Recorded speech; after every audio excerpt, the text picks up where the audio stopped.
Bueno, bienvenidos. Vamos a ver las resoluciones que tendrían que haber llegado con las actividades del trabajo práctico número 2 de radiación solar. Espero que hayan llegado a buen puerto y que se hayan sacado las dudas previamente, pero vamos a hacer una puesta en común y repasar un poquito los resultados. Vamos a ver las actividades que había que hacer. El primero, había que poner en el mapa, en el plano, diferentes plantas perennifolias, caducifolias, umbrófilas o heliófilas en diferentes sectores del plano según los requerimientos del cliente. Entonces vamos a ver un poquito cada situación que pedía el cliente.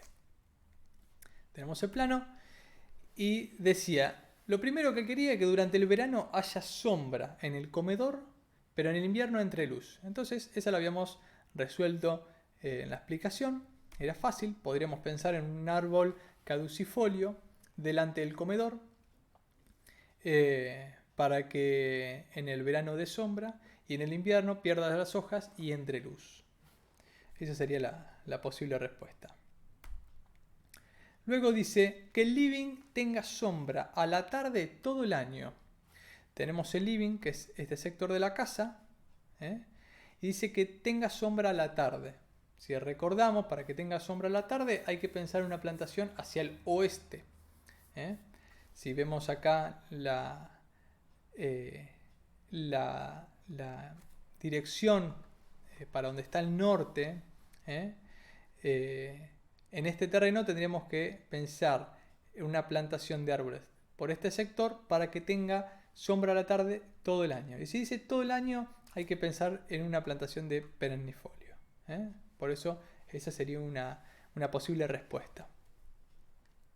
No tienen que quedarle exactamente en esos precisos lugares, ¿no? Pero bueno, esa sería una idea. Yo puse dos árboles, te pueden poner uno más grande o varios más chicos. Después dice que la habitación 1 tenga sombra a la mañana durante el verano. Esta es la habitación 1 y nos está pidiendo sombra a la mañana. Si recordamos, es el caso opuesto de esta situación que quiere sombra a la tarde. A la mañana el sol sale del este, entonces tenemos que ponerle árboles al este de la habitación. Entonces, una posible solución sería este tipo de plantación hacia el este de la habitación. Yo le puse con árboles caducifolios. Dice que tenga sombra la mañana durante el verano. Así que durante el verano va a tener sombra la mañana, durante el invierno va a dejar pasar la luz y esta habitación va a tener mayor iluminación en el invierno.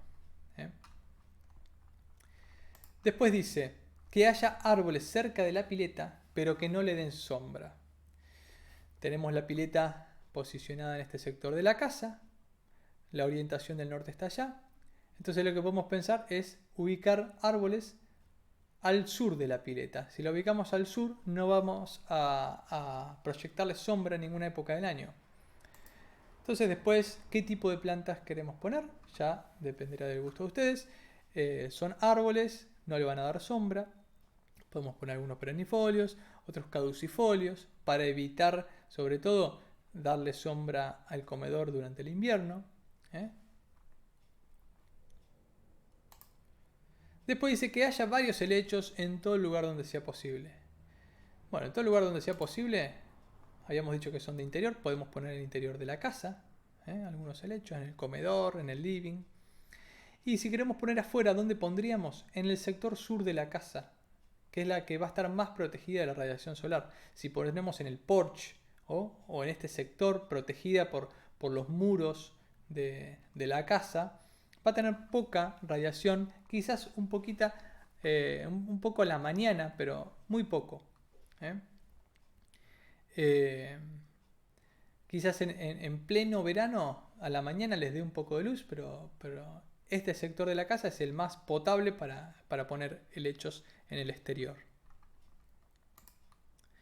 Y por último dice que haya algunas plantas de lavanda. Si recordamos, las plantas de lavanda requieren mucha luz, Así que podríamos pensarlo en el otro extremo del jardín, que no vamos a tener sombra.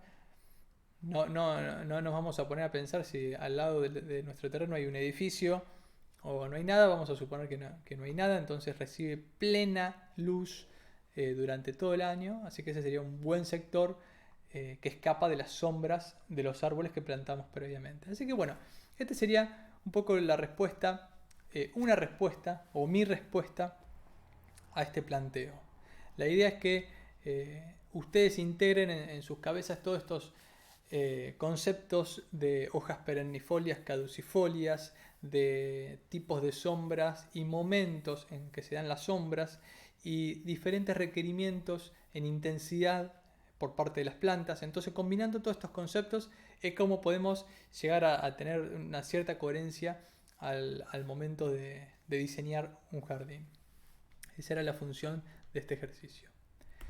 Y luego teníamos el ejercicio número 2, que vamos a leerlo. El ejercicio número 2 decía, el siguiente gráfico muestra la variación del fotoperíodo de Bahía Blanca a lo largo del año, y suponiendo que para las siguientes plantas los requerimientos térmicos y hídricos están satisfechos bajo invernadero, marque en el gráfico el momento, o sea, una fecha, un momento, en el que se proceda la floración de las mismas, teniendo en cuenta las necesidades y umbrales fotoperiódicos. Entonces tenemos el grafiquito de la variación del fotoperiodo en Bahía Blanca a lo largo del año, con los máximos obviamente en pleno verano y el mínimo en pleno invierno. Y tenemos la situación del crisantemo, para empezar, que es una planta de día corto que florece con días de 12 horas o menos. Entonces, planta de días cortos era que aceleraba su desarrollo a medida que los días se van acortando. Y como vemos acá, el umbral de máximo desarrollo va a estar sobre las 12 horas o menos. Entonces tenemos que buscar, mientras las horas descienden, cuándo se dan 12 horas o menos. Entonces se da aproximadamente a partir de abril. Entonces a partir de abril en Bahía Blanca florece el crisantemo. Ese sería el momento de floración del crisantemo. Y después dice el clavel. Ya ahí está la respuesta. Pero bueno, el clavel es una planta de día largo, es decir, que acelera su desarrollo a medida que los días se van alargando y florece con un umbral de 12 horas o más. Entonces, más o menos, en septiembre, mediados de septiembre, a ver, voy a ver la anterior. Septiembre, si estoy en lo correcto, más o menos en septiembre es cuando el umbral supera las 12 horas, los días se van alargando y empieza la inducción y la influencia de la duración del día para que se acelere el desarrollo y florezca el clavel. Así que el crisantemo estaría floreciendo en el otoño y el clavel en la primavera. Y por último preguntaba por el rosal, pero el rosal es una planta indiferente al fotoperíodo y su floración está más ligada a otros factores como pueden ser la temperatura o la humedad. Pero al ser indiferente puede florecer en cualquier momento del año. Así que bueno, estos son los resultados a los que tendrían que haber llegado. Nuevamente, cualquier consulta me escriben al mail o por WhatsApp y así estaremos comunicados. Saludos.